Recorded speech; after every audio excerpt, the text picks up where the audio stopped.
मसूरी में राज्य आंदोलनकारी ने कैबिनेट मंत्री प्रेमचंद अग्रवाल के इस्तीफा देने के बाद जमकर खुशियां मनाकर एक दूसरे को मिठाई खिलाई। इसी दौरान राज्य आंदोलनकारी देवी गोदियाल ने कहा कि विधानसभा अध्यक्ष ऋतु भूषण खंडूरी द्वारा प्रेमचंद अग्रवाल के पहाड़ी लोगों को अपशब्द बोलने को लेकर कोई कार्रवाई नहीं की गई। ऐसे में ऋतु खंडूरी को भी अपने पद से इस्तीफा देना होगा। इसके आगे उन्होंने कहा कि प्रदेश की सरकार में कुछ मंत्री क्षेत्रवाद को लेकर बयान दे रहे हैं जो कि शोभनीय नहीं है। उन्होंने कहा कि जिस अवधारणा को लेकर राज्य का गठन किया गया था, जल जगल जमीन के सपनों को लेकर आज भी वह अधूरा है। सरकार उत्तराखंड के मूल निवासी का अधिकार से छेड़छाड़ कर रही है। उन्होंने कहा कि आज एक और आंदोलन करने की आवश्यकता महसूस हो रही है। इसी कड़ी में राज्य आंदोलनकारी प्रदीप भंडारी ने कहा कि हमें तो खुशी तब मिलेगी जब विधानसभा में तमाशा देखने वाले ऋतु खंडूरी और उत्तराखंड के शौर्य को ललकारने वाले भाजपा के प्रदेश अध्यक्ष महेंद्र भट्ट इस्तीफा दें। मसूरी से सुनील सोनकर की रिपोर्ट।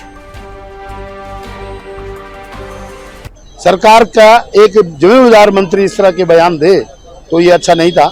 और आपने देखा होगा ऋतु खंडूरी जी ने जो विपक्ष के विधायक को इस तरह से डराने की भाषा में जो बोला, ये तमाम विषय को लेकर के इस राज्य को जो है किसी न किसी तरह से इस राज्य को इस तरह से यूज किया जा रहा है कि यहाँ पर हमारी सरकार है, हम इसको बेच सकते हैं। इस राज्य को बेचने की बात हो रही है।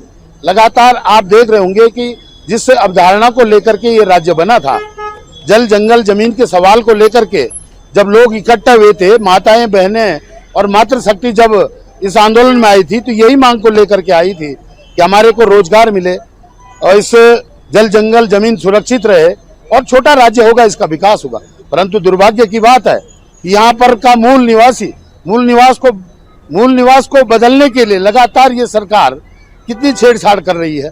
नंबर 2, भाषा के विवाद पर उत्तराखंड के लोगों को लड़ाना, जबकि इस राज्य के अंदर हिंदू मुस्लिम सिख ईसाई इस प्रदेश के अंदर सब तमाम लोग आंदोलनकारी हैं। और इस तरह से झूठे बयान और इस तरह से मंत्रियों के इस तरह के रवैये से लगातार इस राज्य को हानि हो रही है। चाहे राजनीतिक रूप से हो, लोगों को बांटने का काम किया जा रहा है। सुनते तमाशा देखते हैं तो आज प्रेमचंद अग्रवाल का इस्तीफा हुआ, बहुत देर में हुआ, इसका बहुत पहले हो जाना चाहिए था। हमें इस बात की बहुत खुशी है कि जिस व्यक्ति के मुंह से पहाड़ को गाली निकली थी उसको आज विधान सभा से जो है मंत्री के रूप में बाहर कर दिया गया है। उनको इस्तीफा देने को मजबूर होना पड़ा। ये पहाड़ की विजय है, ये उत्तराखंड की विजय है, ये उत्तराखंड में रहने वाले हर जाति धर्म वर्ग की विजय है।